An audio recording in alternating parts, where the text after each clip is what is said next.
Eric, so this could be the first CTV election in its scale, certainly. What's your thoughts on that, and what's the dimension of what we're seeing in terms of Sure. CTV and political advertising? It's really, really exciting. We're seeing a tremendous amount of growth in CTV.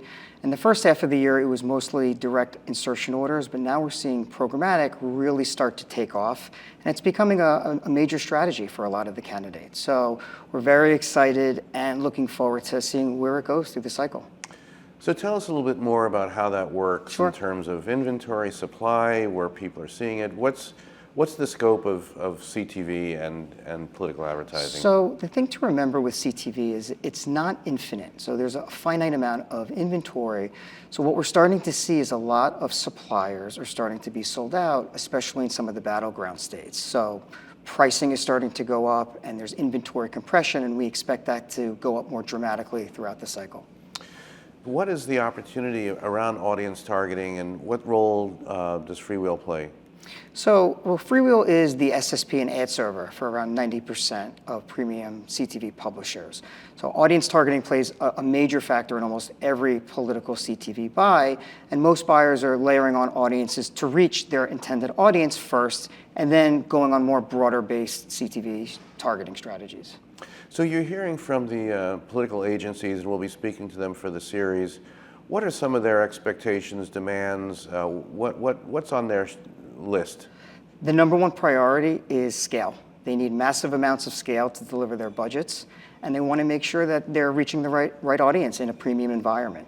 The other thing is creative. They need speed of activation is very, very important. So when they launch a CTV campaign, they need to be live within minutes and hours and not days and weeks. Yeah, how is it different, the creative aspect, and what are you starting to see? So creative is very important in political, and every publisher has different stances on creative. What we're seeing is a lot more of the publishers are relaxing their standards for creative approval in order to make sure that they're able to capture some of that demand because they need to be live within hours. The publishers that have a little more stringent creative approvals are not capturing as much of that demand because it takes longer for them to get live in market. And let's just talk a little bit more again about audience targeting, and clearly there's a big emphasis on the battleground states and certain zip codes. Right. How does that all work, and what's the state of targeting? So audience targeting is basically table stakes for every campaign now. But the thing to remember with audience targeting is the more targeting that you layer on, the harder it is to deliver a campaign. So it's a fine balance of trying to reach the right audience and also delivering the campaign.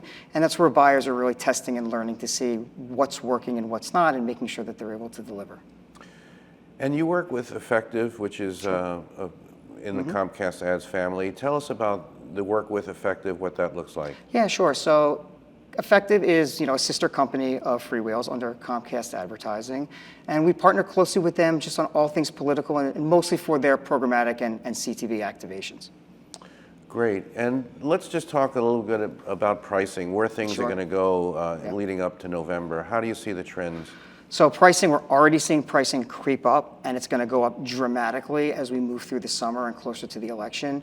Inventory is also starting to be compressed. So right now we're recommending that buyers secure inventory in specific states if they absolutely need to run, because it's going to be very, very challenging, and the pricing is going to go up dramatically. So we're trying to make sure they're prepared to see the increase in pricing. And Eric, finally, we've seen technology innovation coming out of political advertising for eons. It's always on the cutting edge. What do you hope comes out of this, or what do you expect might come out of political advertising in this cycle in terms of the industry, the work that FreeWheel does, the innovation that we cover in ad tech? Where might this be going?